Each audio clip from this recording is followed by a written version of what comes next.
a currency manipulator. It's been one of Trump's favorite accusations toward other nations. Currency manipulation. A currency manipulator. China is a currency manipulator. But how can banknotes like these be manipulated? Let's break it down.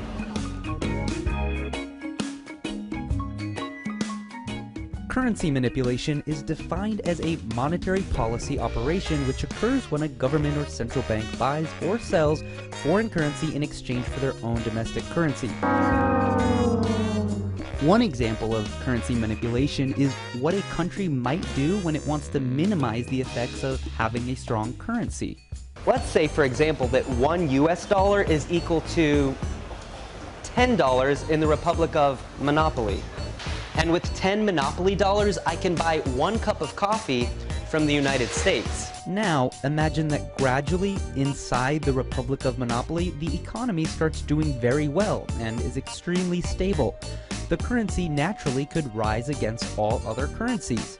So now that $1 US only earns you 8 Monopoly dollars instead of 10. For me to buy that same cup of coffee from the United States, I only need to pay 8 Monopoly dollars. So it's cheaper for me. So this currency has become more valuable. My citizens have more spending power when they travel abroad, and as a country we have more buying power when I want to import goods. So what's the problem? Why manipulate? One word: exports.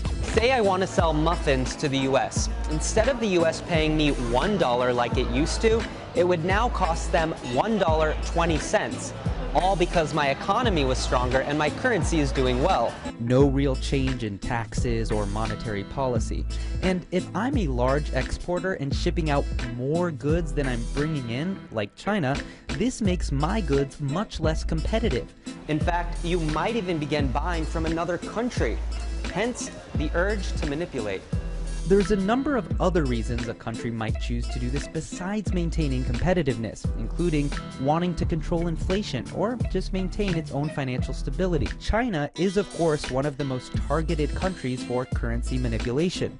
When it devalues its currency, it essentially wants to keep the cost of all its goods and services less expensive than other countries. It's the world's second biggest economy after the US, but according to experts, it actually hasn't been pushing down its currency to benefit Chinese exporters in years. And even if it were, there's a law which requires the US to spend a year negotiating a solution before it can retaliate. President Trump recently backtracked on his initial stance of labeling China as a currency manipulator, but his accusations aren't completely unfounded. In 1994, the US branded China a currency manipulator. Under the law, though, labeling a country as such can trigger an investigation and require negotiations on tariffs and trade. China's yuan is becoming more influential on the global scale. It was recently added to the International Monetary Fund's basket of reserve currencies, which are currencies deemed safe, reliable, and freely used. Joining the US dollar, the euro, the yen, and British pound. In fact, it was the first time a new currency was added since the euro was launched in 1999. The move positions China and its currency as a global economic power, which is why it's so important for it to maintain that currency's credibility.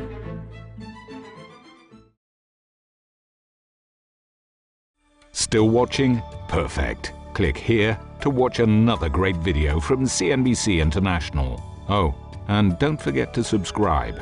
Thanks for watching.